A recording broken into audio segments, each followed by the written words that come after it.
Hello, hello, hello. You guys, we're here again. I know. Let's hang out. Let's chit chat. I'm going to eat lunch. I'm going to eat lunch with you guys. Well, whoever is here, going to hop over here and let my peeps in the health group on Facebook know that we're here. They may want to come over here and let us have lunch together. So let's just see real quick. Say hello once you get here so that I can see you.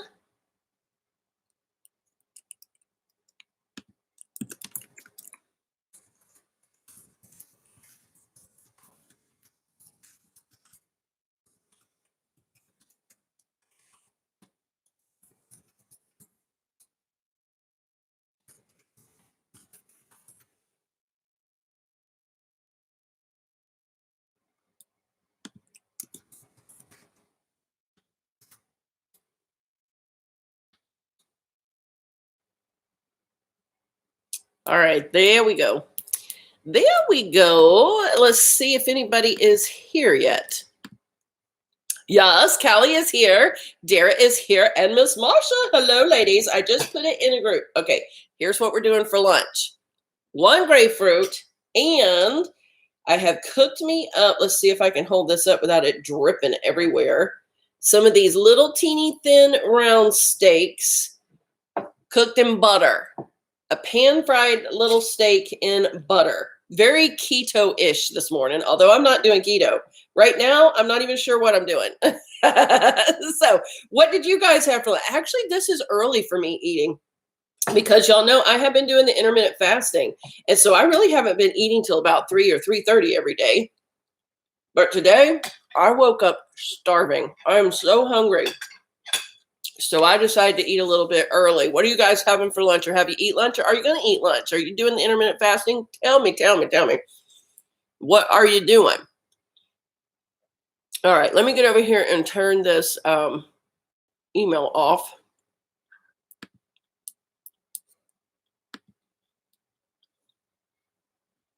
Oh, that's right. Callie, you're an hour behind us. I always forget about that. So it's only like going on 11 o'clock for you. What about breakfast? How did y'all do for breakfast today? Do y'all eat breakfast? Most of the time I do not. But I have been doing some looking around to try it because I've like stalled, you guys. I don't know. My waist is still decreasing, but my weight has just like, it's just doing funny things. It's like going up and down, up and down, up and down. So you guys will remember that back in 2004, I did it for the first time. But 2007, I did it for a really long time, like 10 months on Dr. Rubin's Maker's Diet. And so I stayed on his phase 1 plan for a long time and I dropped weight fast, like 10 pounds a month average, because that's just a good diet for me. And it's kind of keto in a lot of ways, although he doesn't call it that,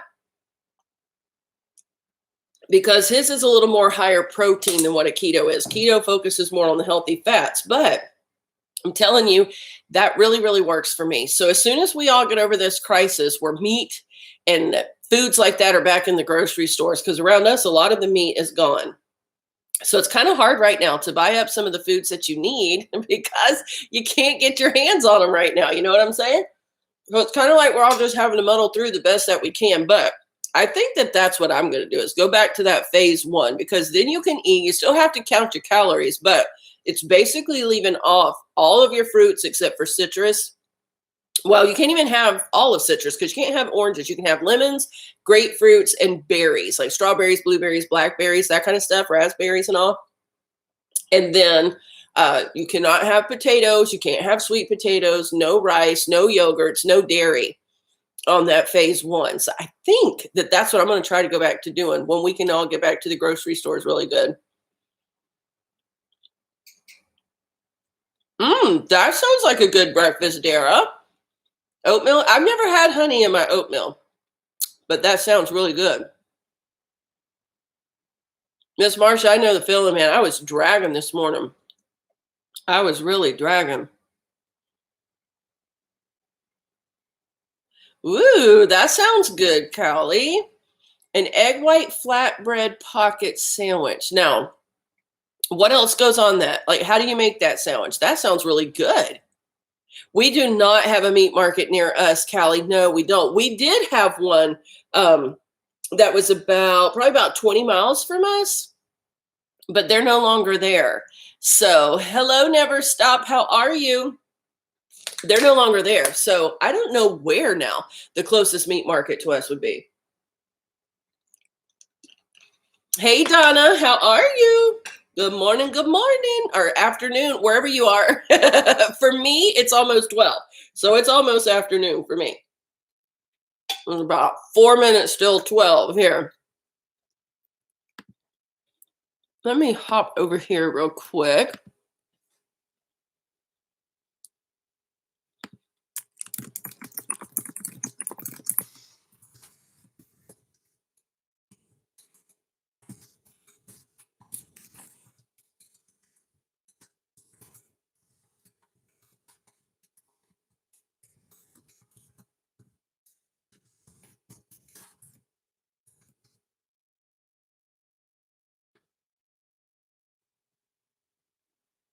All right, there we go.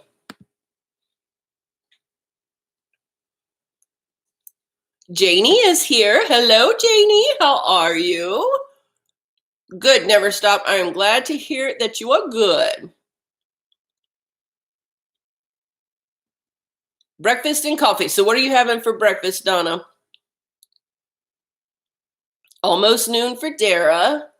I've asked you that before. Dara or Dara? How did she tell me to say it? Do you remember? Dara, say first way, or Dara, second way. I think it's Dara. Why do I always forget that? You've told me that. Hello, Deena. How are you?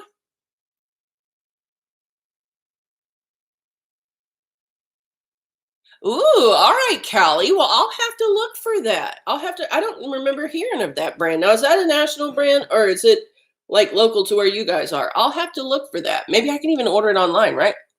You can get almost everything online now. Okay, Dara.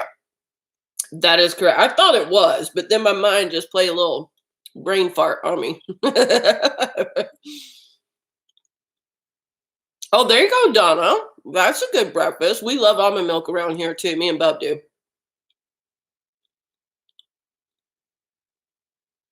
There you go, Never Stop. That's a good breakfast. Do you know? Hard to find. Maybe I could look them up online. I could order those online somewhere and have them shipped to me. Well, everything just about now is going to have to be shipped, right? Oh my goodness, what crazy times. But I've been seeing where these people have been doing an egg fast or an egg cleanse, they call it. Have you guys heard of that? It's not a new trend. It's just new to me. I had never heard of it before, where these people for like 3 days, some of them 7 days, all they did was eat eggs. Have you guys heard of that trend? What's up with that? Scrambled eggs and turkey links. All right, Janie, that sounds good. That sounds really good. We bought a lot of eggs the other night, so I need to get back on my eggs. I used to eat eggs every day for breakfast, eggs and a grapefruit, because that's really good on that phase 1 diet. But I kind of got out of the habit of doing that. Bub was cooking my eggs for me when he was here, because Bub would get up really early and he would train. And an athlete has to eat in a certain pattern. They have to eat certain things before they train and certain things after they train. So he would get up early and he would already be training, before I got up and going good. So whenever he would come in to get his eggs and protein ready, he'd be like, Mom, you want me to cook you some too? And I'd be like, yeah. So he was cooking the eggs for me. And since he's been gone, I haven't had time to do it. Neither has baby girl. She has been so busy on her, with her cookies. So I haven't had any eggs since he left.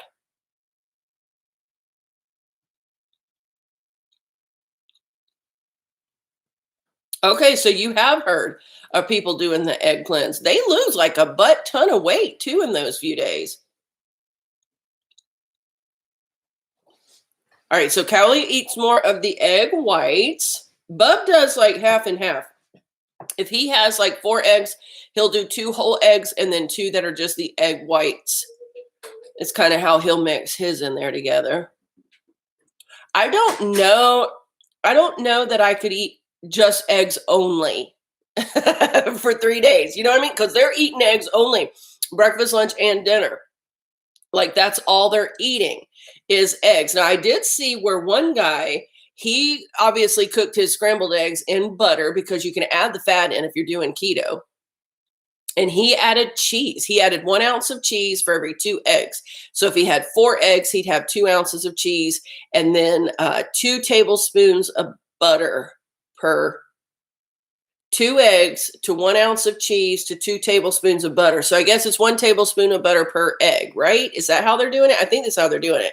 So he did add cheese and he added the butter to his, but a lot of the people were only eating eggs only. See, that's how I kind of feel about it too, Donna, because I thought about trying, because Jordan Rubin, who is the guy that I really like for nutrition, he is the one who was really sick with, what was it now? Was it IBS? Crohn's disease. That's what it was. Well, he had IBS too, but he had Crohn's disease.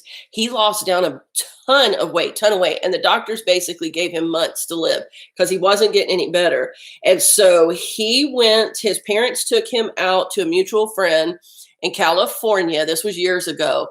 And the guy was a holistic guy who did nutrition by the Bible. So the parents sent Jordan out there and he stayed with him for, I think it was 30 days. I think it was only like 30 days. And he started eating like the guy told him to eat, certain foods that was supposed to heal the body. And within 30 days, he had completely turned his health around. And so now he's written The Maker's Diet, Perfect Weight America, Patient Heal Thyself. I mean, there's a ton of books that he's written. And he is one of the leading people in the nation as far as nutrition. He talks about a 1 food cleanse. Like if you choose grapefruit just for a day, like he doesn't recommend you do it for days or weeks at a time. But there's something about taking just 1 food and your body only having to digest and process that 1 food, like for a whole day. So he does, I don't know if he would recommend the eggs or not, but I have heard him talk about like the grapefruit, just eating grapefruit for 1 day, which I think, if I'm not mistaken, he considers a day like you eat your dinner and then you don't eat again till dinner the next day. Whereas some people, whenever they talk about a whole day fast, they won't eat for a whole day, breakfast, lunch, dinner, they're not eating at all. So technically they're on like a 36-hour fast or more because they'll eat dinner on one night and then they won't eat the 3 meals the following day and they won't eat till breakfast on that second day. So that's way longer than a 24-hour 1 day fast, which his kind of fast seems doable. You know what I mean? Eat your dinner, then don't eat again till dinner the next night. So he does talk about a 1 food type of cleanse for your body. I haven't tried it yet, but I'm curious to try it. I want to.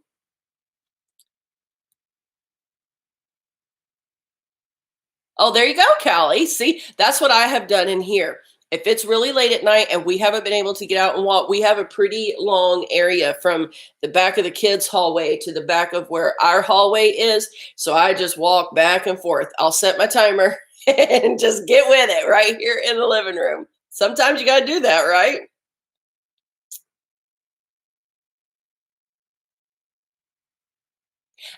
He used to YouTube, Donna, but his YouTube is gone now.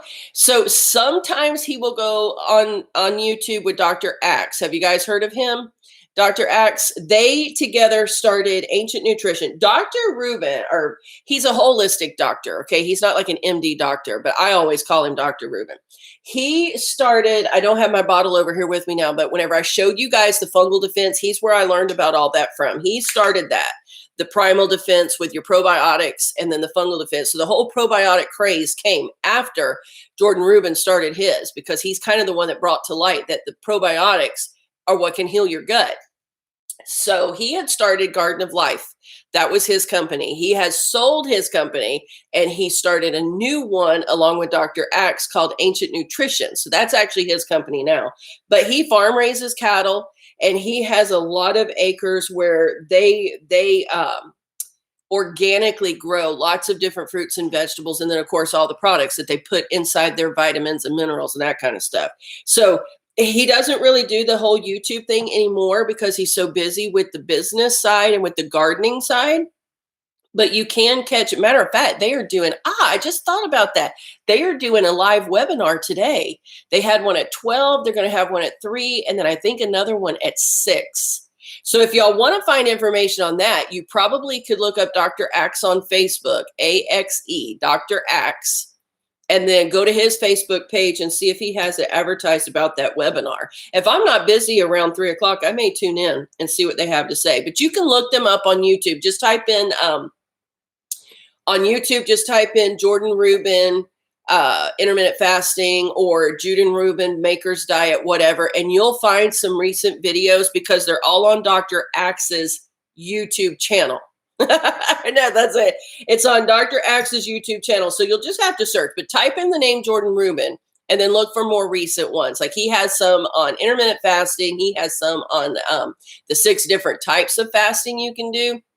He talks about the proper way and the importance of adding in those probiotics, of killing off the yeast and any fungus that's inside. You can find him on there.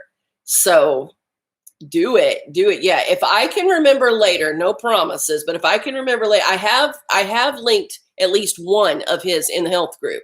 A couple of, I think last week, I linked one of his where he was talking about the different kind of fastings into the health group. So you can kind of find it from there and then maybe link to other videos from that one.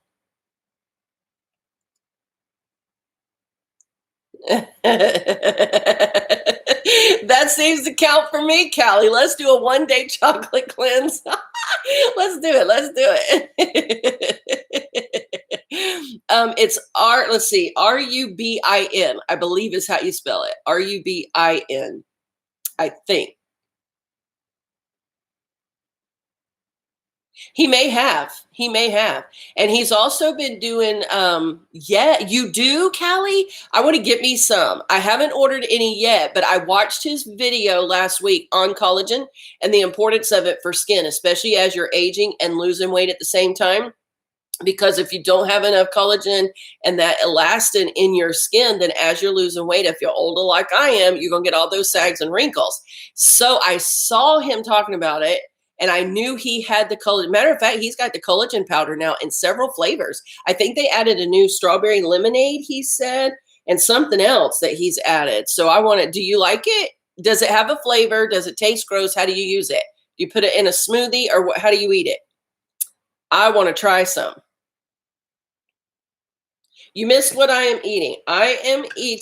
I fried me up some of these little thin round steaks in butter. And I'm going to have a grapefruit. So very high keto-ish type thing, the butter and the meat if you are on keto, but even if you're not, it's high in protein and low in carbs. So there you go. How about that? Now, have you been able to tell a difference in your skin, Callie? Do you notice any difference yet? Or I'm sure it's going to take a while to really get in your system good, but I do want to get some. I do, because, you know, I'm older and I got a lot of weight to lose. And girls, things are already falling. I don't need more falling. You know what I mean? No, I don't need more falling. So I want to try the powder, but I haven't figured out how he eats it. I think I heard him say he puts it in his smoothies. So I'm going to guess you probably can mix it up with different kinds of veggies or whatever if you're going to make a smoothie for in the morning. And how many times a day do you take it? Once? Or do you do multiple times a day? So far right now, I have still been taking, of course, the fungal defense. I just ordered my 3rd bottle because I've got a lot of weight to lose. I know I have a lot of yeast. So I just ordered my 3rd bottle of that. And I'm doing the turmeric with, I think it's got garlic in it, and the black pepper for my joints. That was doctor's orders for my knees. So I've got that going too.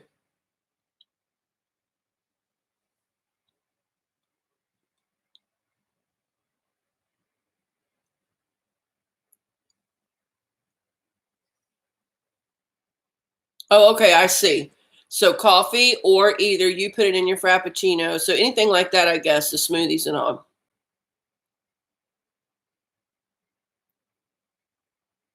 You know, Donna, I really do think it does, because I have even just noticing differences in other ways since I've been on that turmeric. But I woke up yesterday with excruciating back pain, and today it is even worse, like not being able to bend over hardly. So I don't know what's going on with that, because I do feel better in my other joints having that turmeric and all that. But I'm wondering, for me, my body, I get to a certain weight, whether I'm gaining or losing, I can get in that certain weight range where it just like kills my back until either I drop a couple pounds or gain a couple pounds. I know that seems stupid, doesn't it? Because you would think that if you gain the weight, that it would be even worse, but it doesn't. It's like I get in this little pocket of weight that it kills my back. So I don't know if I'm just kind of sitting there right now in that little window, or if I've just slept on it wrong. I don't know, but I am telling you, it has been very painful. But my knee is feeling better and my joints are feeling better. And I really think it has a lot to do with that. You have to beef it up. Like he told me to take between 1,800 and 2,000 milligrams of it every single day for 30 days. And then you can back it down to its normal recommended dose, which I believe is like right around, it's either 600 or 700 a day, something like that. So I'll definitely stay on that 2,000 until the end of that 30 days.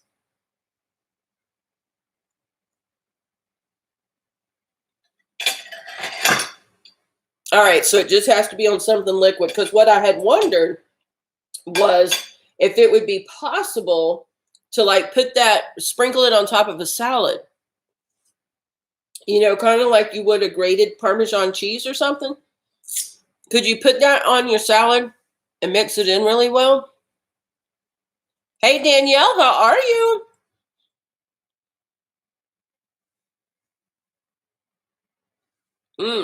Well, Donna, I feel you on that.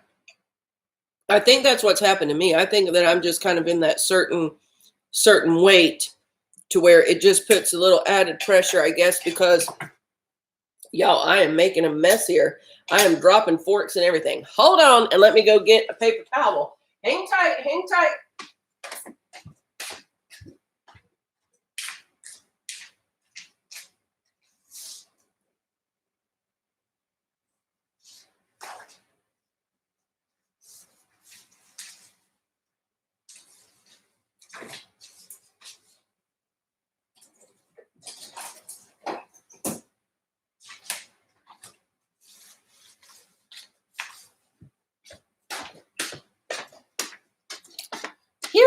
Here I am. I was making a mess. Oh my gosh, drop my fork in my lap.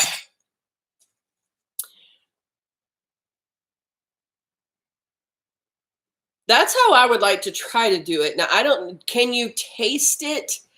I mean, I know he has different flavors of ones, but if you get just like the original, does it have a flavor? Like, would it change the flavor of my salad dressing? I'm doing pretty good, Danielle. Doing pretty good. Got my hurting back, but other than that, I feel okay. I know, Donna, right? It truly is. Uh, the first couple times that I did it, I was like, this is really weird to eat on camera. And then you feel like everybody can hear you chew and stuff. And then I said, you know what? If they don't like to hear me chew, they don't have to watch, right? So figure we'll just hang out. Everybody's so stranded and stuck in their houses with no social interaction. This is the next best thing we got to socially interact right now.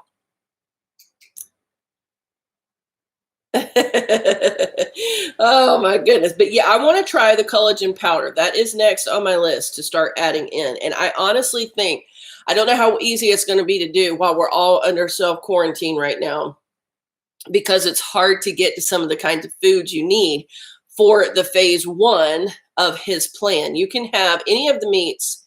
Well, I take that back. He does not recommend that you eat pork, just because pork is such a really is such a toxic meat. It's such a toxic meat because of the way that pigs and hogs process metabolism inside their body. It really is a toxic meat.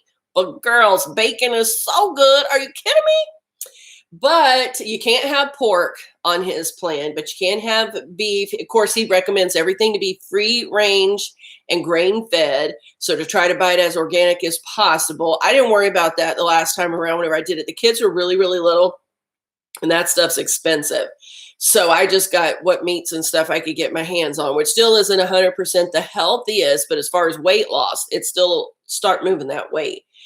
You can have I think you can have tomatoes, but you can't have other root vegetables. So you can't have potatoes and stuff like that. Of course, you can't have peas or corn. Anything starchy, you cannot have on his phase one. So it's mainly just your nice green leafy vegetables. You can't even have carrots on phase one, but you can have celery, broccoli, cauliflower, spinach, kale, all your lettuces, things like that, Brussels sprouts, asparagus, all of those you can have. Basically, it's a very low glycemic diet. It's really a lot like keto, except for he does not put the emphasis on high fat. He puts the emphasis more on the protein. So probably more kind of like along the lines of a Dr. Atkins type thing, maybe. But I did, whenever I started reading about keto and I started thinking about the ways that you fix your food for the keto, like the eggs fried in butter or scrambled in the butter, just like this steak that I just did, I fried it up in the butter. So I realized whenever I started reading through the keto, and I told Kristen one day, I said, that's probably why I lost so well on Jordan Rubin's plan, because his phase one, the way I was doing it, because I was preparing all of my foods in that high fatty butter. I was eating a lot of eggs. And of course, you could only have grapefruit, lemon, or the berry. So your carbs were very low. That I basically was doing like a keto type thing. And my body does respond to that. Did you know this is true? You guys can look it up. Well, I mean, there is truth to it, but it hasn't been certified by the USDA yet because it's still kind of in testing. It's a theory right now, but a good one about eating for your blood type. Have you guys ever read that material? Certain blood types process different foods differently, and they're trying to connect the links together between blood types and certain foods. Jordan even mentions that in one of his books. So, I had read a book on that several years ago. And then whenever I read his book and he mentioned it, I thought, wow, there must really be something to that. And I have noticed, like, everybody around me who has an O type blood, whether it's O positive or O negative, starches and carbs, forget about it. It like goes right on us and sits there. And then other people with different blood types really do metabolize their food differently. I read a thing one time like about different food groups. Like there's like the hunter gatherers, which I believe is more of the type O blood, where they do a lot better on high meat, high protein type diets. Like their body just processes that better, where some of the other ones can't process it as well. They do better on a high vegetation diet. It's really interesting when you look at all of that. And I know it hasn't been proven as fact yet, and they're still doing studies and research on it, but it really does seem to hold a lot of validity. So that's what I think I'm going to do. And I know it's going to be hard until after all of this quarantine stuff, because, you know, the grocery stores aren't really stocking a lot of that right now. They're concentrating on a lot of processed foods that will last in a box on a shelf until we're through all this. You know, could be 30 days, could be a couple months, who knows? So right now they're worried more about like macaroni and cheeses and processed foods, soups and cans and all that stuff that is so not healthy, but sustainable for life. So, you know, we're just going to do the best we can, right? During this whole little thing. It's kind of like, man, it came right on the heels whenever we were getting going right really good with this health journey again. And now it's thrown a lot of challenges in there, but we'll be able to push through. And then when it's all over, we can get back on our health really, really strong. All right, let's see what I've missed here. That I want to get that one, Callie, for sure.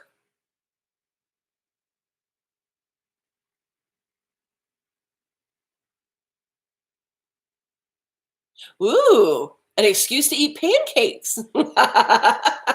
It'd be good. I love oatmeal. It'd be good in oatmeal. All right. Ooh, you could even bake it in your cookie recipe. Kristen can make me some collagen cookies. Yeah, and eat right for your blood type. That's what I'm talking about. Hey, Janine, how are you? Really? All the ramen is gone where you are too? I don't know about here because I haven't been back out since Bub and I were out the other day. So I'm not sure what's on the shelves here. I haven't even attempted to go out of the house. So I don't know. Kristen had to go yesterday to pick up a few things to get her orders ready. She's meeting somebody today with some cookies. But I don't know if she really paid attention much to stuff like that, Janine. So I'm not sure.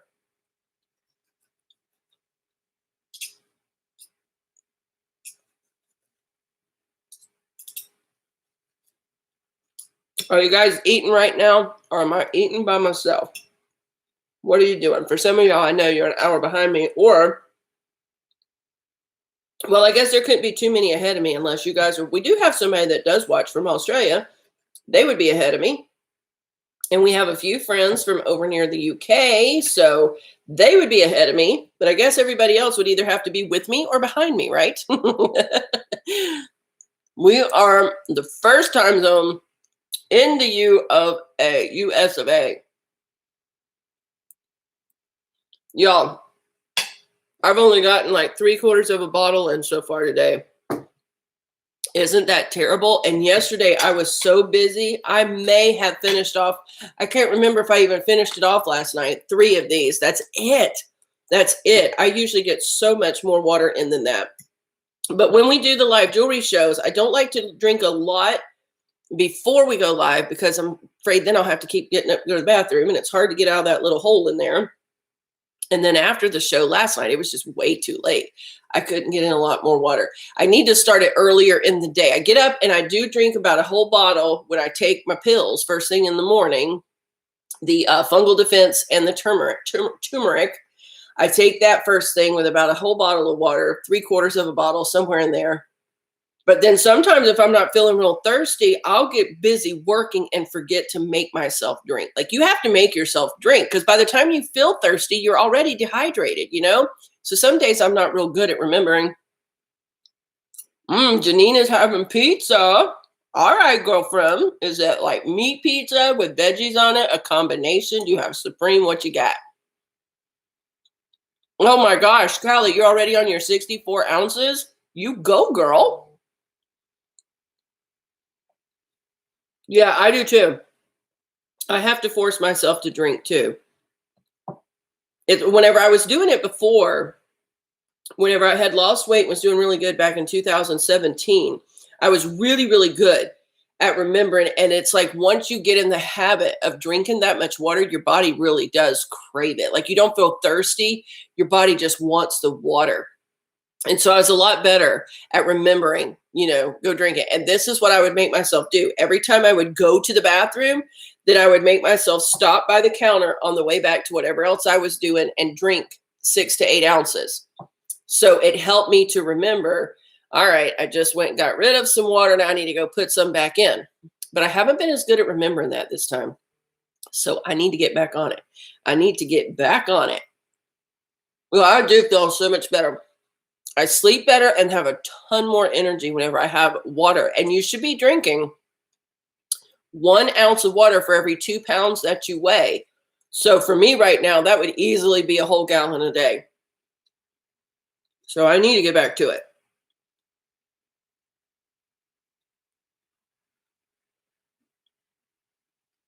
Yeah, well, they tell you, hello in Korea. How are you? How are you doing now? Are you in North or South Korea? How are you doing with the outbreak over there? I believe South Korea has some of the outbreak of the virus over there. Are you okay? Are you staying safe? They do tell you, they recommend that you not eat any closer to bedtime than 2 hours, at least. So eating 3 hours before you go to bed is good. Kristen and I stay up so late that normally I'll have a little snack after the show. Like last night, we got finished around 11:30. I think it was, and I FaceTime with Bub a little bit. And then we had a snack. I had some chicken, roasted chicken breast with a little Baby Bell cheese and a grapefruit. I think that's all I had. Oh, I did have a few salt and pepper chips, just plain chips with salt and pepper. So that's what I had last night around midnight. But then we didn't end up going to bed till like 2:30. So I still was finished eating about 2 hours before I went to bed. So it's very rare that I eat and then just go straight to bed because, yeah, I don't think anybody sleeps really good when they do that. But they do tell you should eat no later than a 2-hour span before you lay down to go to bed to give your body time to finish digesting and doing what it's got to do. So, you know what, Callie? That is a great idea. I used to have, let me see if I still have it actually. I used to have an app on my phone called Waterminder. Oh, I do. Look at there. I do. I still have it right there. I didn't even think about that till you just said that about the alarms. This Waterminder app, I showed it to you guys before in some videos when we were doing the health journey the last time. There's your little girl, and as you put in, or you can choose whatever little what is that called, what are those called, not widget, avatar. You can choose whichever one you want to, and then every time you drink water you hit the little plus and she starts filling up. It's really fun to watch, but it does have alarm set. You can have it remind you like every 30 minutes or so. I need to start using this again. I am glad you said that. Let me go into my settings here. See, I had mine set to where I wanted to drink that 128 ounces a day to get in a gallon. All right, I've got the reminders turned on. And then it'll stop whenever you get at 100%.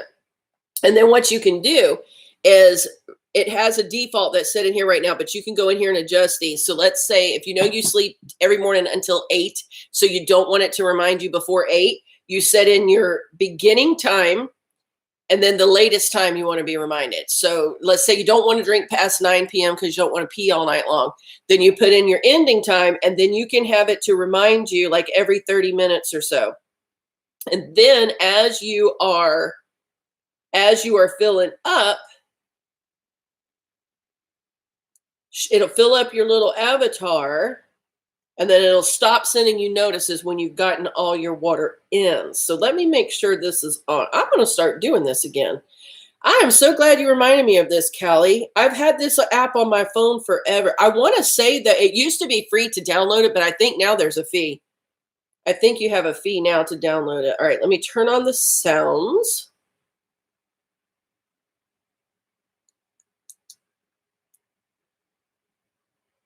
Can you not hear it? I guess you can't hear it.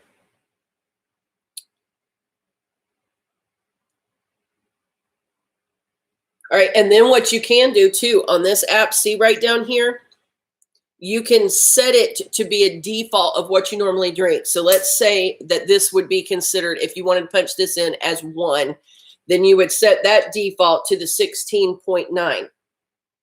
Or you can just set a default at 8. Say you're measuring your out, and you know whenever you drink a little coffee mug full of water, it's 8 ounces. So that I do like, because usually I do mine by the bottles on most average days. If I'm home all day, then I try to keep my little pitcher clean, but I still do it by these. Like I'll put 4 of these in the pitcher the first time, and then I do it a second time. That is total of right around a gallon, give or take a few ounces. All right, so let's see. I'm going to change mine though back to the 8 ounces because whenever I oh, look here, I think I can change the color. Oh, I did, girls. Look, I could change it to the pink. Because whenever I do it out of the mug, of course, I pour it in cups.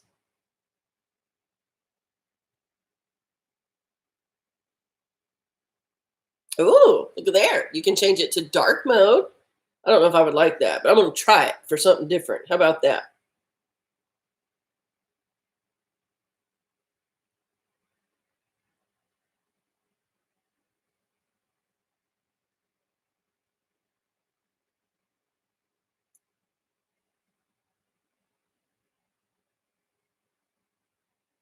All right, so now I have it back on. So let's get over here, and I'm going to put in here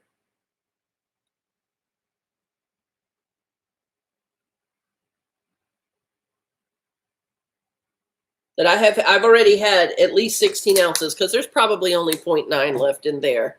So see here, she's starting to fill up. Her little feet are full, and see how the water moves like a wave? Isn't that so cute? I love playing with the little app. So now it tells me I've got 112 ounces remaining for today. I better get busy because it's 12:30, right? Oh my goodness. All right, so let's see. See, it let me change the color on the one thing. Will it let me change the color altogether? Which I don't really need to because blue's my all-time favorite color, but I do love pink. So I don't guess you can change it on the whole thing. I guess you can just change it icon to icon because I'd like for my little girl to be filling up pink, but I'll take the blue. That's cute. So thanks for reminding me, Callie. Now, hopefully this should go off again and remind me at the next time that I have set, which is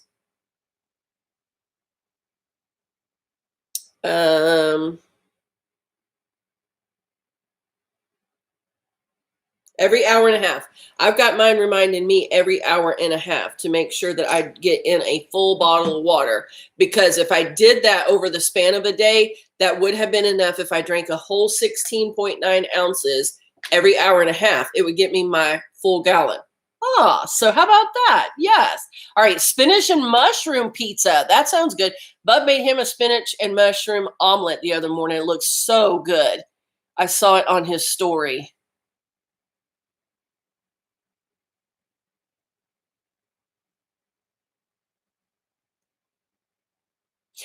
This one is called Waterminder, but I'm sure there's all other kind of apps out there because I want to say this one started charging. I think it was only like a free download for a certain amount of time, but I'm not really sure. Yay. Hey, Charlene, how are you? That's good. This one is called Waterminder. Let's see if I can show you the actual icon. I just changed it to pink, but it's called Waterminder. Waterminder, that's what it's going to look like in the App Store. I'm not sure that you can also get it for Android, but I'm thinking you probably can.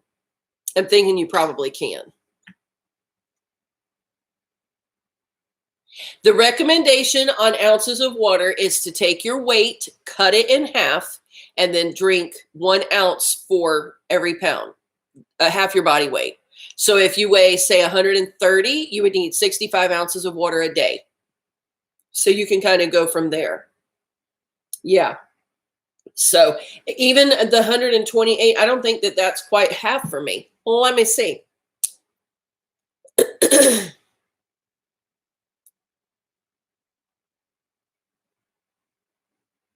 Yeah, it would be. I should be drinking 127.5 ounces a day. So 128, which would be a full gallon, would be what I should be drinking.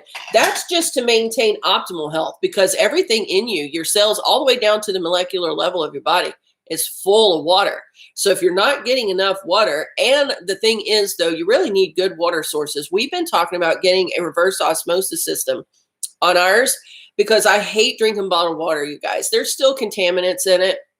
You get contaminants even just from the plastic itself, but then there's also things that they add to the water supply that, probably would really be better if you didn't drink. But our water here at our house is so bad. And if you have city water where they chlorinate it, you guys, you should not be ingesting that at all. You really should read Jordan Rubin's comments on that. If you have a pool where you swim a lot, taking showers with chlorinated water, all of that chlorine and stuff seeps right through your skin, even if you're not drinking it. And it causes a lot of health problems for people. So he definitely recommends that even if you have to take showers within all that, there's certain kinds of detoxes and cleanses you can do with your body every so often that'll kind of push all those toxins out. But he definitely recommends drinking the purest form of water. So we've been talking about getting a reverse osmosis system. We had our water tested. It is very, very high in iron, very high in sulfur. It stinks to high heavens. If you were to walk in our door and somebody had the spigot open, it just smells horrible, like a bad rotten egg. You know what I'm saying? So we have a water softener system, but it runs through salt. And then it also does have a chlorine tank, a small chlorine tank that's only supposed to put minuscule bits of chlorine in it. But nonetheless, it's still in there and it runs through the salt, which you're going to get a certain amount of that salt when you drink. So we've contemplated and toyed with the idea of getting one inside just for your drinking water, and then keeping the rest of the treated water for laundry and cleaning and stuff like that. But bottled water is not the best, but for me right now, it's the best option because it's certainly better than the water that comes out of our well. Ah, yeah. So Miss Marcia can't drink over those 44 ounces. Now, are you good about getting in at least the 44 ounces, Miss Marcia? So does the extra fluid, I guess, just build up in your legs? Is that what it is? Instead of your body processing it and working it through, it just kind of builds up in your legs? No, I've talked so much, my steak is plumb cold. But that's all right. It still tastes good.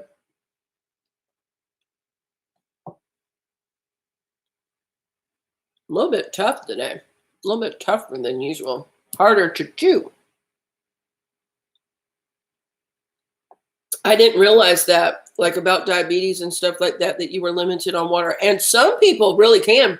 I've heard of this water toxicity, where you can drink too much water.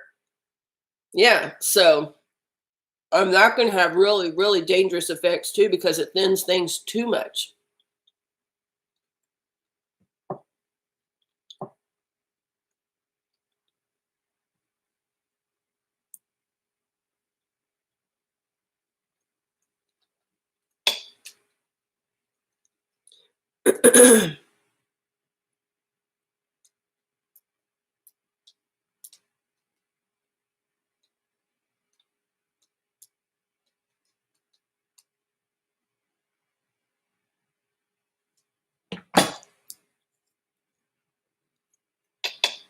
After this today, the plans that I have for the whole rest of the day is packaging up all the jewelry. I haven't done any packaging this week. Usually I package a little bit after every show or as orders come in through Buy It Live. I keep this little basket right here, this little bin, and I have everybody's name on an envelope, and I just keep it stacked throughout the week. And then as they purchase jewelry, I stack it in there daily so that it's not such a huge job on Fridays. But didn't be able.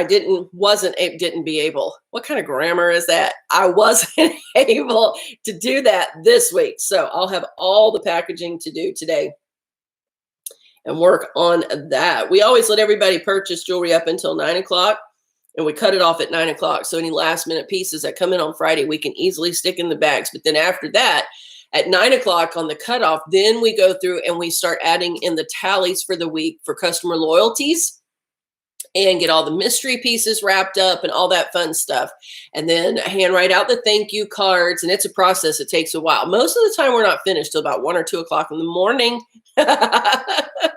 Most of the time, we work pretty late to get those out there. But a lot of people were wanting to shop on Fridays, but they didn't get paid until they got off work at 5. And a lot of people now, though, have like auto deposit where their checks go right into their bank account so they can actually start debiting throughout the day. But then a lot of them still do get a paper check that they get at 5 o'clock, and then they have to get it to their bank. So we started extending it till 9 o'clock to make it convenient for them.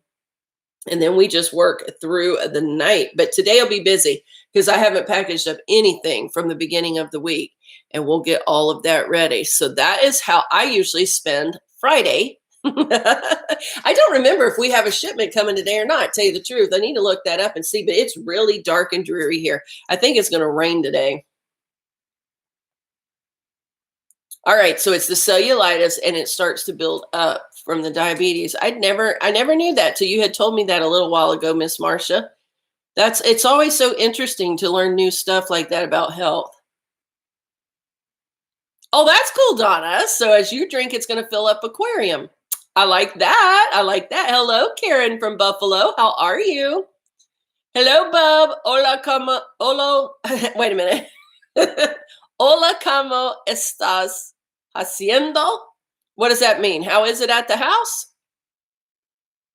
Or hello from the house? What does that mean? I know hola means hello. Como está is how are you? And isn't haciendo the house? Bub's been brushing up on his Spanish. A lot of his teammates speak Spanish.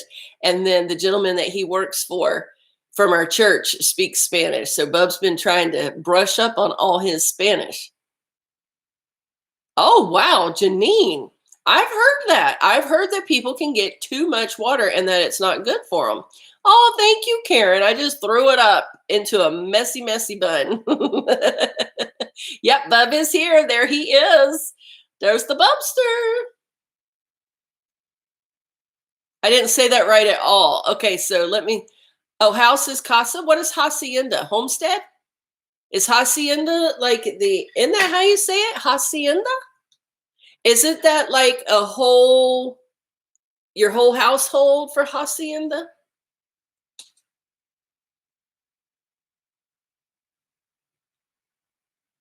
Yeah, I think it's going to be that same way here too. Just dark and drizzly and yuck. How is it where you are down there, Bub? Is it sunshiny or are you dark and drizzly too? ¿Cómo está? I know that's how you say that. Hola. Hola, ¿cómo está? Or is it estás? It's not. It's está. Isn't the S silent? Haciendo. Baby, what does haciendo mean?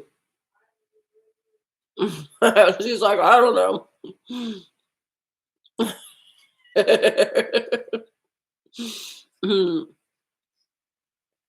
Hola, ¿cómo está? I need to see. There's a way you can type it in to Google Translate.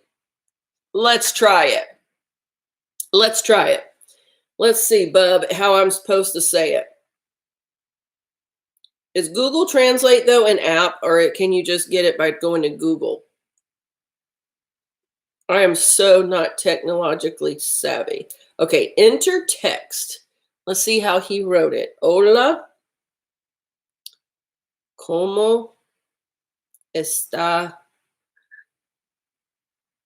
haciendo?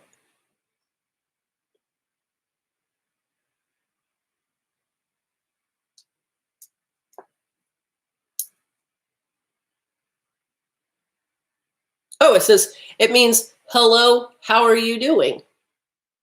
Is that right, Bub? What does haciendo mean? Hola, ¿qué está haciendo? I left off the K. It's bright and sunny down there. Really? Oh, send some of it my way, Bub. It's dark here. I think it's going to rain. But what does haciendo mean? I'm trying to get, looky here. Don't if I turn on this little speaker right here, she's supposed to say it to me?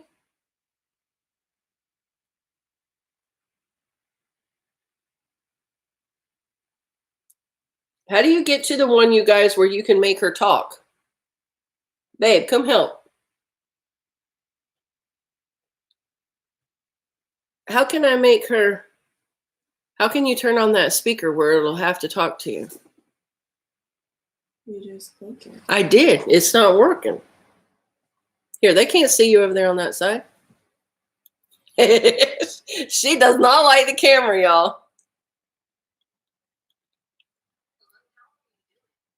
Oh, how'd you get it to work? Is this all you know?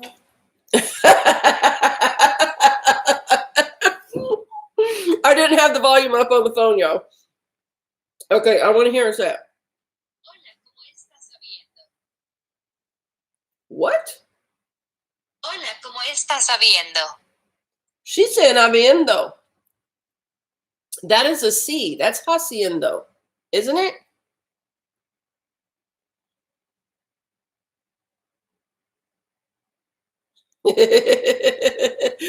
Oh, my Lord of mercy. I took 2 years of Spanish, and I taught Kristen Spanish and Bub Spanish. Well, Not really. Oh, hold on, Bub's calling. Yes.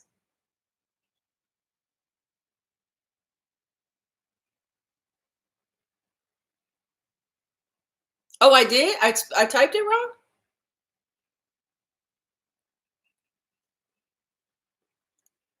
All right, let me see. Let me put you on speaker so you can say hello to everybody. Say hello. Hello. Hola, ¿cómo está? ¿Qué estás haciendo? Hola. Say it to everybody.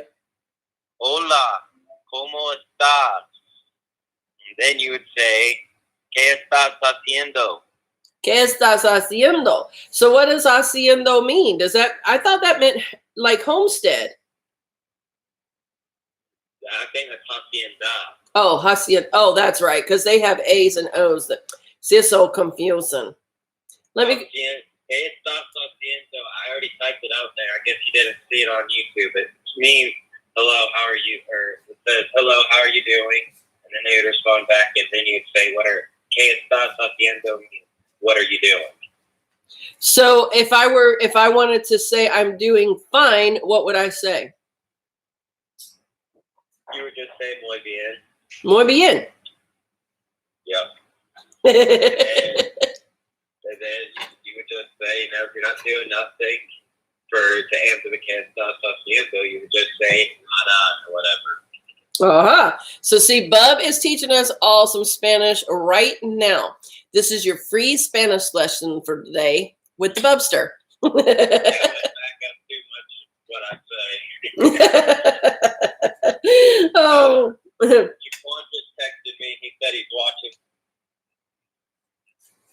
You do what now?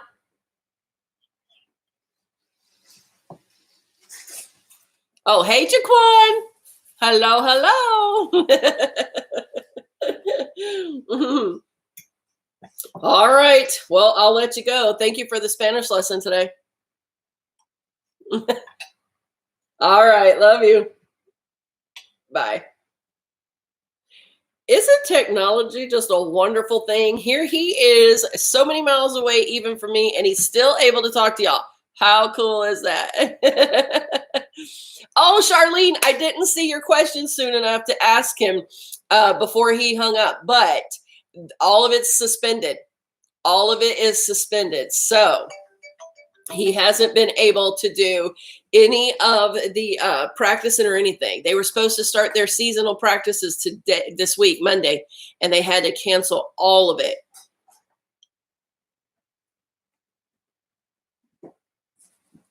Yeah, I thought it was, I guess because hacienda with the A is house, but haciendo is how you. I don't know. That's just like you can have amiga and amigo, right, baby? Or what's some other ones where you would change like one letter and it changed the whole word? Yeah, so see, there's so many. All you have to do is change one letter. It changes the whole meaning. How you doing? That's right.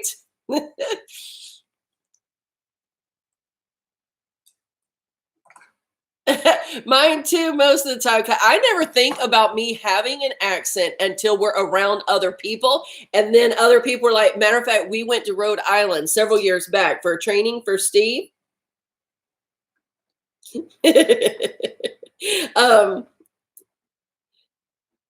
We went to a training for Steve up in Rhode Island. And so we had gone into a restaurant that night and we were just, ordering food. There was a group of us from the sheriff's department. And so we were just ordering food, didn't think anything of it. And one of the girls says about y'all's accent is so strong. Where are y'all from? And I said, oh my God, I never hear it in myself. You know what I mean? Sometimes I do. Sometimes when I'm going back to editing videos, then I can hear certain phrases that I've said and I'll go, oh, whoa, that sounded way Southern, didn't it?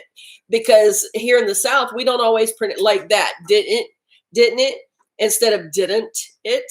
We're not as prim and proper on some of our enunciations as people from the northern states are.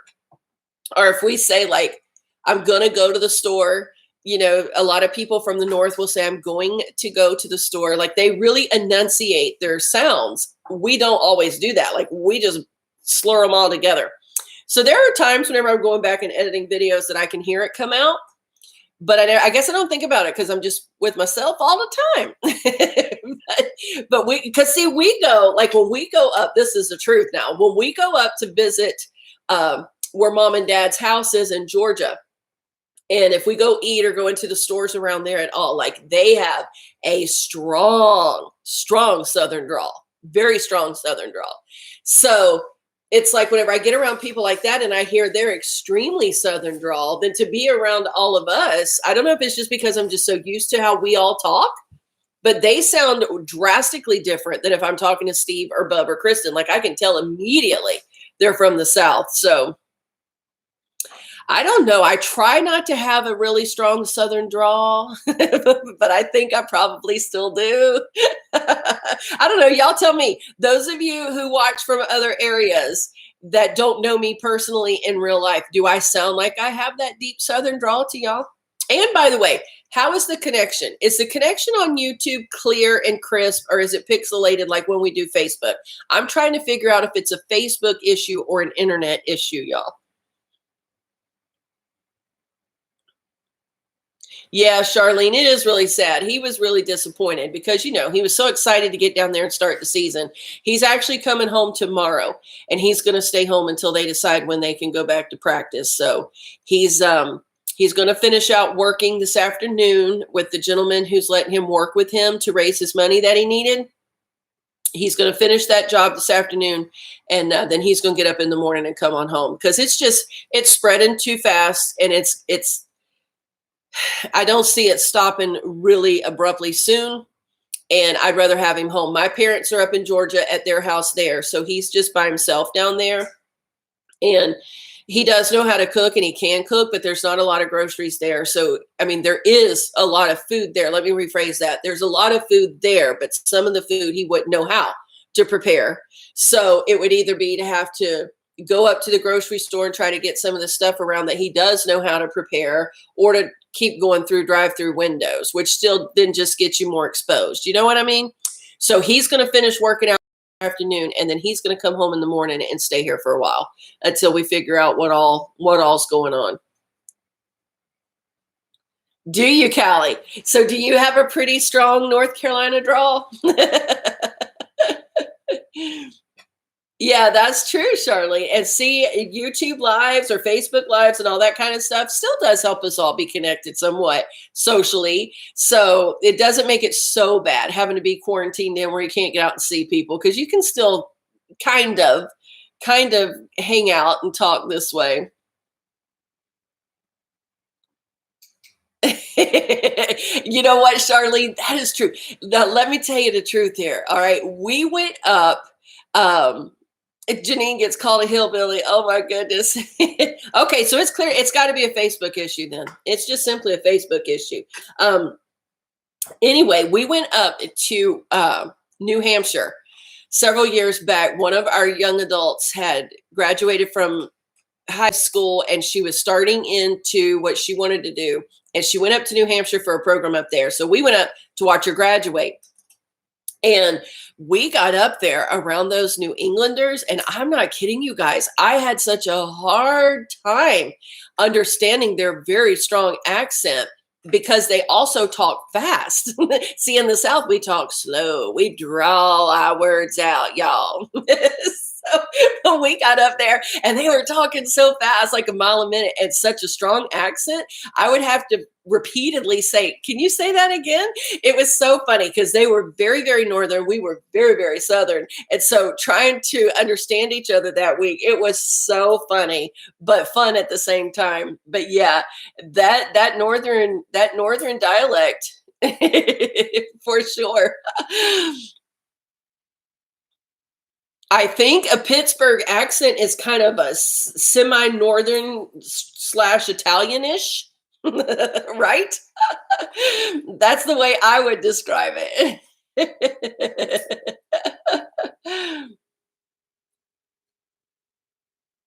Now, Donna, At the risk of being offensive, I would have to agree on that point. Not necessarily that Northerners are rude, but just they don't do the ma'am and sir and that kind of stuff. See, down here in the South, if you go to a restaurant to eat or into Walmart or wherever, I mean, obviously you have rude people everywhere, but most of the time it's like, well, hi, hun, how are you? Or there you go, sweetie. Thank you so much. I mean, it's like there's always those little terms of endearment that Southerners use. And so when a lot of the snowbirds come here, because of course we get a ton of snowbirds that come down during the wintertime to escape the snow, when they get down here, especially the first season or two, they're just like thrown off by that. Like, what in the world? Like, they think that the girls are being flirtatious or out of line, and they're really not. I mean, that's just how you do it in the South. You know what I mean? And it's always yes, ma'am, yes, sir, no, ma'am, no, sir, and trying to be polite as you can and respectful of people who are older than you, for sure. But when we have gone north, because we went to Pennsylvania for our honeymoon, we've been to New Hampshire, we've been to New York. So all of those northern places that we have visited, that is not the norm. And they look at you like you're so crazy. So it's just like a geographical thing. You know what I mean? Like, we were never offended that people didn't say yes, ma'am, or yes, sir, or whatever, because it's just, you have to just learn it's a regional thing. And some people just have different habits. But yeah, here in the South, you're going to get all the yes, ma'ams and yes, sirs and the sweeties and the honey pies.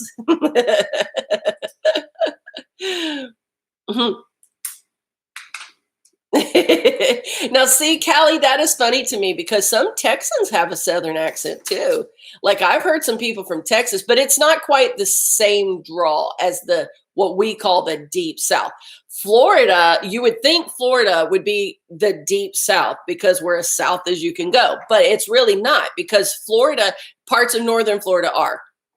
And so many people from northern Florida, where my family lives, my family is from Georgia. So they just kind of relocated to northern Florida. And so you do still have a lot of those roots of the deep South running through North Florida. But Central Florida on down is such a melting pot of a lot of people who come here either to retire or they come here to escape the harsh cold and they want to be near the beaches, that we just have like such a conglomerate of people that you really can't consider Florida the deep South anymore. You really just can't. So you can go a lot of places here in Florida and not hear a real strong Southern accent. But when you cross that state line, girls, that is a whole different story. Oh my goodness, that is a whole different story. Oh my goodness. Yeah, now see, I use my hands a lot too. I tease all the time. I don't know that I could talk if I didn't have my hands.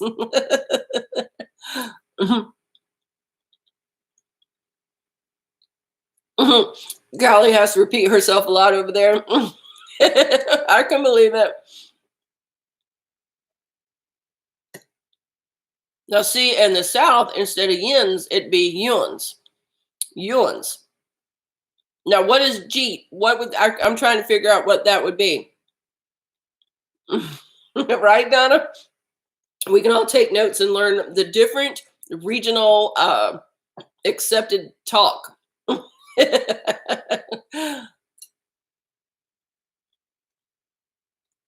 Oh, Pittsburgh Dad. Okay, that's a channel, and that'll tell us some Pittsburghese. All right. Yeah, that's exactly why. We have so many different people from so many different places.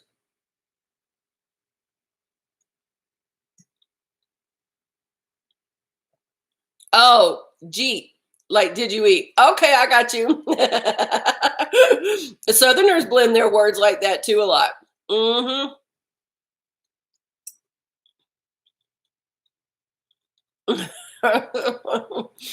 We do. We blend our words a lot too here in the South. It's just so funny. Did you guys ever watch the video that went around for a while?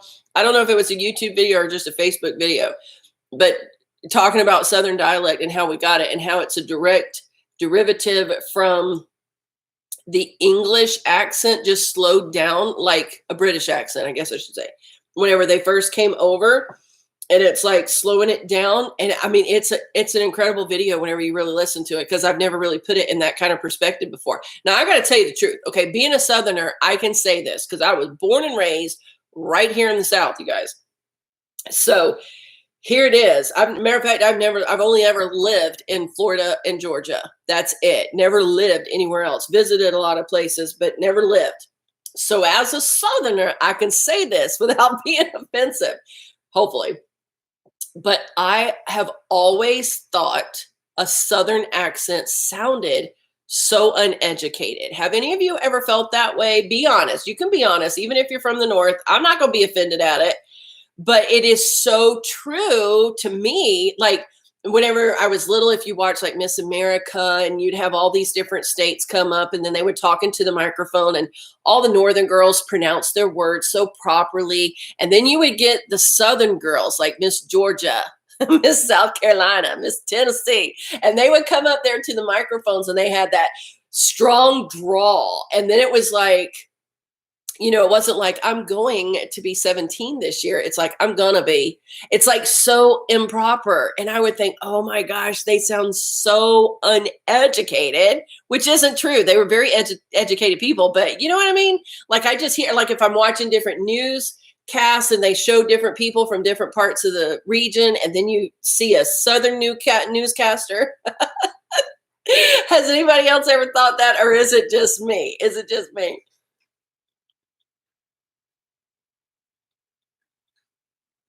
Really? All right, so I'm going to have to try to figure out the Moss family and see what I sound like.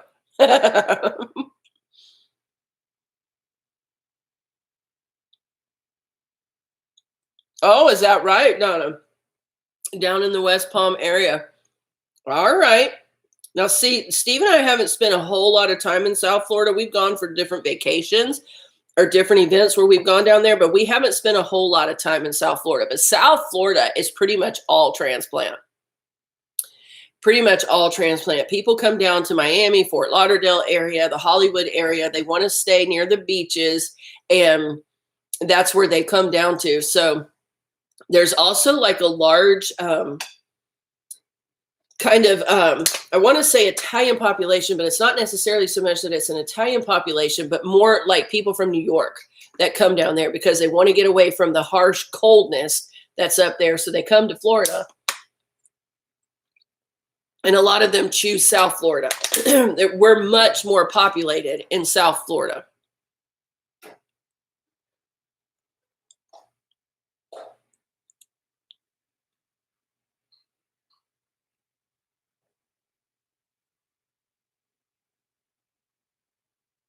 Fort Lauderdale to vacation. So after most of your statements, you guys say net. Is that how you say that? Net? Uh-oh. Just froze up for Miss Marsha. Did that freeze up on anybody else? I'm trying to figure out if it is YouTube or if it's just the whole internet. I mean, Facebook.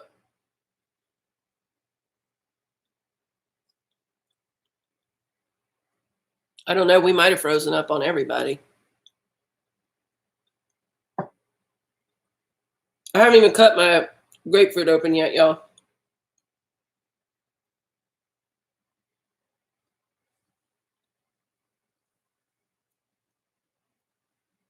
You thought about what, Janine, about them sounding kind of uneducated? Okay, I get it now. In that.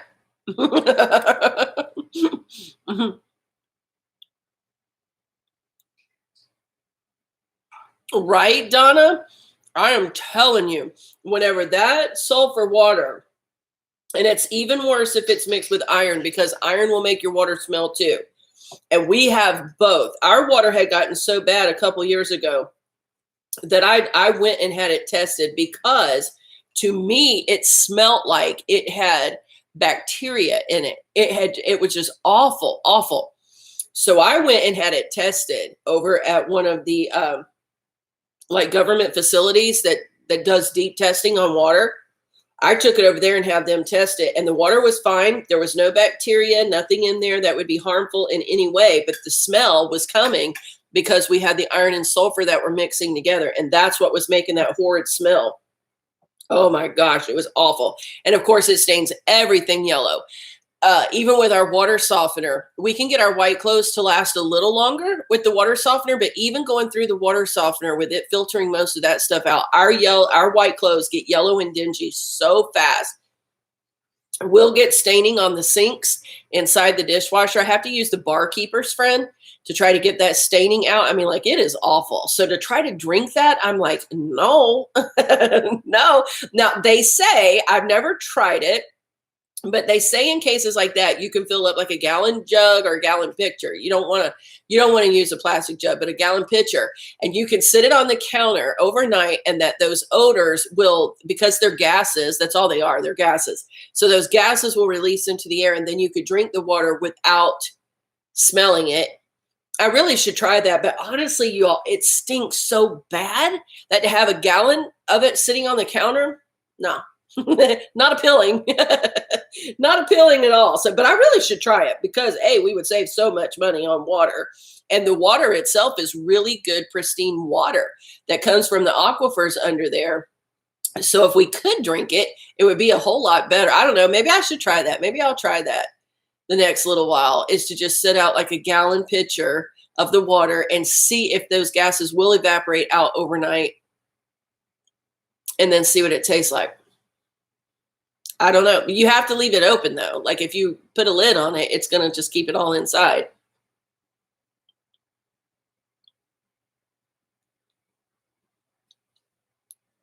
Ah, okay. I see what you're saying, Charlene. Isn't that funny? I don't know if we really have any kind of sayings like that down here in the South.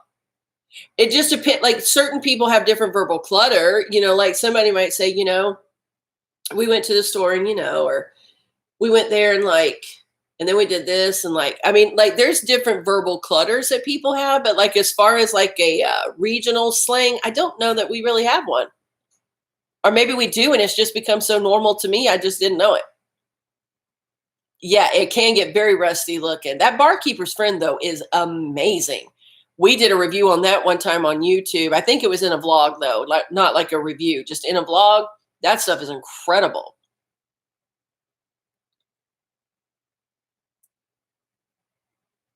Oh, is that right, Callie?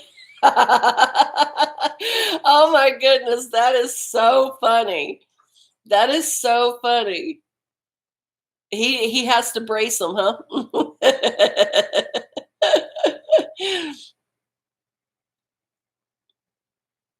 That's what we ought to do, you guys. We ought to start a group message, like a group chat on Facebook where you can add multiple people, because if you type into a group message from your phone, you can hit the little microphone and actually do like a voice text through Facebook Messenger and hear each other talk. Well, y'all all know what I sound like, but wouldn't that be something? We've had people that have followed us on YouTube for years that would always comment, and like you would comment back and forth, and you kind of get an idea from their little icons what you think that they're going to sound like based on how they look. And then I've talked to a few of them on the phone or met some in person, and or we've done some voice text with a few of them, and it's like, wow, you sound so different than what I thought that you would sound. You know what I mean? I think that would be fun. We should totally do it.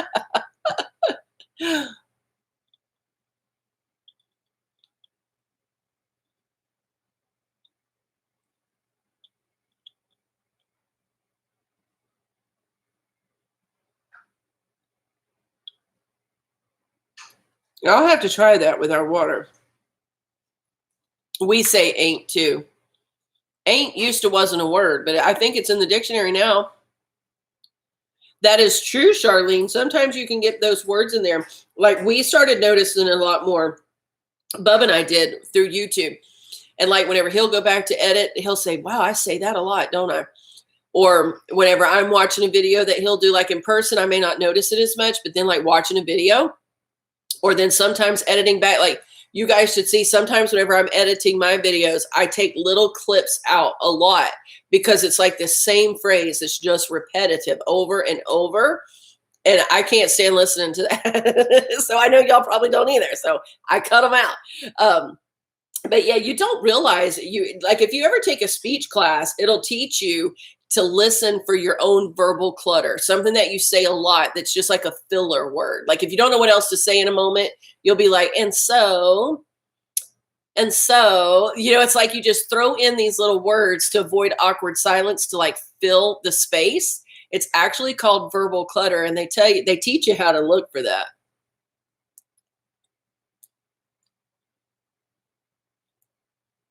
Oh, totally better than comment. To me, yeah, I think so. Comment won't touch it on our counters. Won't touch those rust stains. But Barkeeper's Friend, take it out immediately. Really, Janine? Isn't that something? I guess it all depends on where the water is coming up from.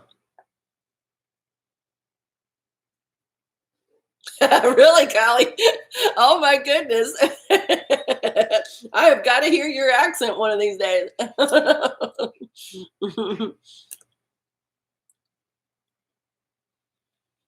Yeah, some people do say a lot. They do. They do say that an awful lot. When you're talking to them in person too, it's not just even a nervousness of the camera, but if they would let some constructive criticism in, or when they're editing their videos, Bubba's even learning to do that on his channel, because his channel is relatively new and he's never had a whole lot of experience talking in front of a lot of people. So as he's been learning to edit his videos, he's picking up on some of that even too and trying to be better. Or I've been trying to help him. Like he has a bad twitch of like doing and sometimes your nose really does itch. Like sometimes my nose will really itch. Certain foundations can make my skin itch. So you'll kind of do like this just because it's itching. But he just does it kind of like, it's not really a nervous twitch. It's just a little twitch that he'll have. So he'll be standing here telling us a story either about practice or just whatever. And he'll and I'll say, Bub, you're touching your nose again. And he'll get tickled and he'll laugh and, he'll get talking again. And then he's conscious of it. So he'll do good for a little bit. And then it's like when your mind just goes into auto mode, he'll start doing it again. And so I've been helping him with that too, so that doesn't end up showing up in any of his videos. But it's just kind of like one of those little, I haven't noticed like a nervous twitch like that with Kristen. I don't think she really has one. That I've noticed. And I don't really, baby, do you have any verbal clutter? I don't really think you do. Yeah, I don't think she does. She took a speech class in high school and she's been pretty aware of it. I haven't really noticed any of that with her either. But she's a little more on the quiet side. She's like her daddy. So she and I will talk a lot and we have great conversations, but for the most part, she's not quite as conversational as Bub. Bub is a talker. He's like me. And so he likes to tell you stories and he likes to tell you every detail of the story. And so I guess maybe when you talk a lot more, you can tend to have those little verbal clutters or whatever. But yeah, I haven't noticed any with her.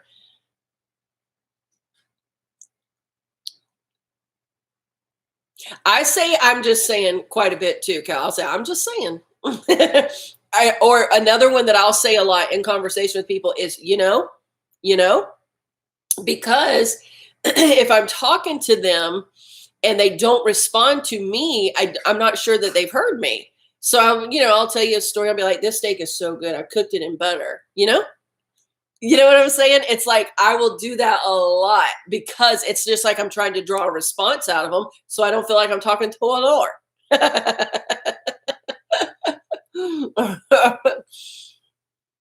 But that's another one. That is a big verbal clutter for sure.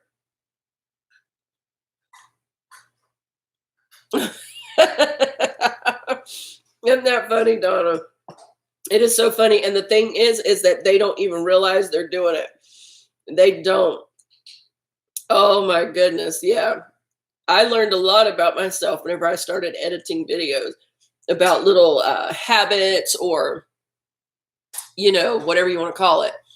Let's see, there I go again with the, I do that quite a bit. You probably would detect it more in a vlog. than in a video. Because if I film like a Dollar Tree haul or a DIY, something like that, a DIY, I'm voicing it over.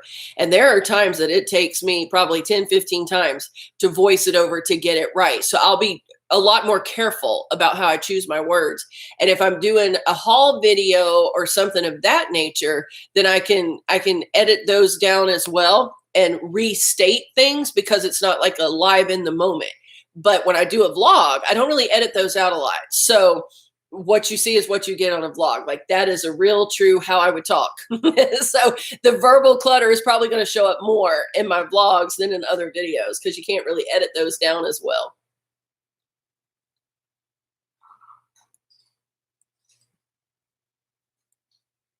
Babe, what time are you meeting that lady? Oh, at 3:30. And I think that's going to be her last cookie delivery for a little while. Well, she's doing the, what did you call it, babe? Yeah, the little cookie kits. That's a good idea to help keep the kiddos busy while they're out of school. So she has had some orders for that. And you're doing that when? Next Tuesday? She'll have that done next Tuesday. Meet some people up for that. Unless they make everybody go into a mandatory quarantine, but she'll just meet them at their meeting location and drop those off so the kiddos can have something to do to stay busy, decorating up those little cookies. That'll be a fun idea. She's even had some of the adults contact her and say, listen, I'm going stir crazy. I need some adult options. So she's doing, did you say it was coffee cups? Yeah, like the big mugs with the insulator around the middle. She's going to have a series of those available for some of the adults who want to practice with it too. So that was good. Give them something to do and keep them busy for sure. I haven't seen the kids around us. I'm thinking this little house that's right behind us, the kids are only there occasionally. So I'm thinking we don't know those neighbors very well. We do know them just a little bit, but we've never really like talked to them about the children and stuff. So I'm thinking that that's probably like a situation where maybe this is dad and they only come every so often. And then our other neighbors right beside us here, they haven't been here very long. They just moved in not too long ago. He has children and then she has children. They have a total of 8 between them, but they're never all here all at the same time. And they're kind of spaced out pretty far because I wouldn't even say that they're here every other weekend. There's kind of a little bit of space in between. So I don't know if maybe their ex-spouses live in different states maybe, and they just don't get them as often. So even with them all being out of school, we haven't heard them this week at all. And it's spring break down here. This was originally supposed to be spring break. So for some of the people that were talking about having to get their kids right back to work, I'm like, man, give them the week off. You know, they were supposed to be on spring break anyway this week. Just let them have the week off and have fun with them. But I haven't heard them around too much. Haven't really seen a lot of the little ones out here in our neighborhood.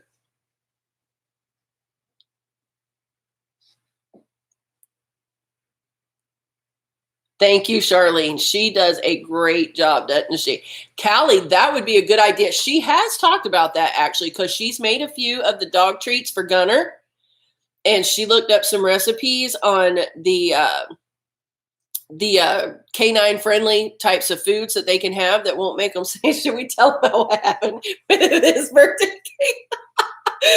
On his first birthday, after we had him, we got him in December and his birthday was in October is what the rescue shelter had told us. So that following year on his birthday, she decided to make him a birthday cake, dog-friendly birthday cake. And so she did all the research on what she could put into it and what would be safe for him and everything. And she took all of her time and it was so cute, such a cute little birthday cake. And it really wasn't even that big, you know? I mean, it was not even the size of like a full dinner plate. Like it wasn't huge.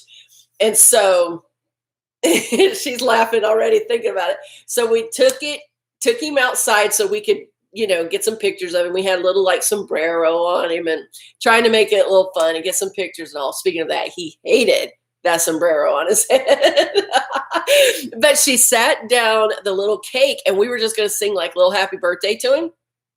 And he did really good about not touching it right away. And of course, we didn't cut it in slices or any of that stuff because we weren't thinking about him digging in right away the way he did. And honey, he went in full speed. And he started eating that thing. And she's like, what do you think we should do? And I said, well, it's not that big. It probably won't hurt him. Boy, was I wrong. That dog, he ate the whole birthday cake and he was out for the rest. Like he acted like he was dying. He laid down and he just sprawled his little legs out and his little belly.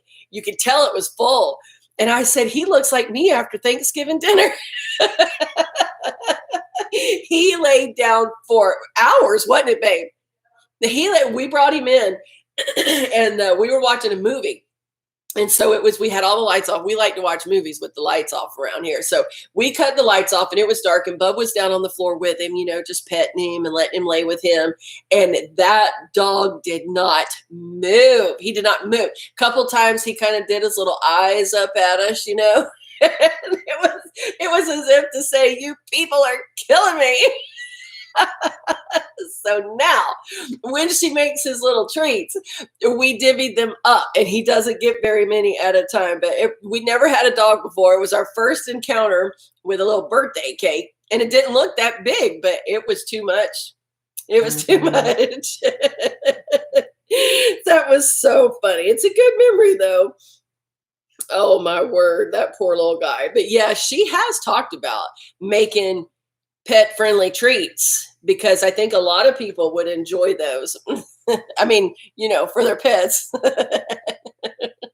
Mm-hmm. Yeah, maybe. Well, I don't think it had a lot of sugar in it. What all did you have in it, baby? You had peanut butter. No sugar. What all was in it? Like bananas, carrots, flour. The frosting was just cream cheese and peanut butter. All right, so bananas, carrots, and flour, which bananas and carrots are very high in natural sugar. A little flour, and then what else did you say? The frosting was just Peanut butter and cream cheese in the frosting. So, there wasn't any. yeah, no artificial or added sugar, just the fruit sugars, which still could be a lot for a dog if if he eats the whole thing. Have we ever given him anything with pumpkin in it, babe? Yeah, she made him some pumpkin dog treats. Mm-hmm. And weren't they in the shape of little bones? Yeah, in the shape of those little bones. He loves those. But yeah, that's a good idea, Callie. She totally ought to do that. Mm-hmm. She's had a lot. Well, probably not a lot, but she's had several people ask her about gluten-free options too. So she's just learned how to do that and sold her first batch of the gluten-free a couple weeks ago. So, yep. Y'all, I'm still plugging away at this steak. I knew that would happen though, because I get to talking too much and then I can't eat. I'm always the last one eating, no matter where we go. The kids tell me all the time, you are so slow, because they'll be like totally done and I'm still over there eating. Because I like to talk, you know, sitting around the dinner table is one of those times of really good communication. Like even when we were little, growing up, and we would all be at the dinner table together. It's just where the bulk and the core of your conversations happen and where you connected as a family. So when we eat, I talk, I ask a lot of questions, and I don't really concentrate on eating so much. And then they're all like, we're ready to go. Come on, you're still eating.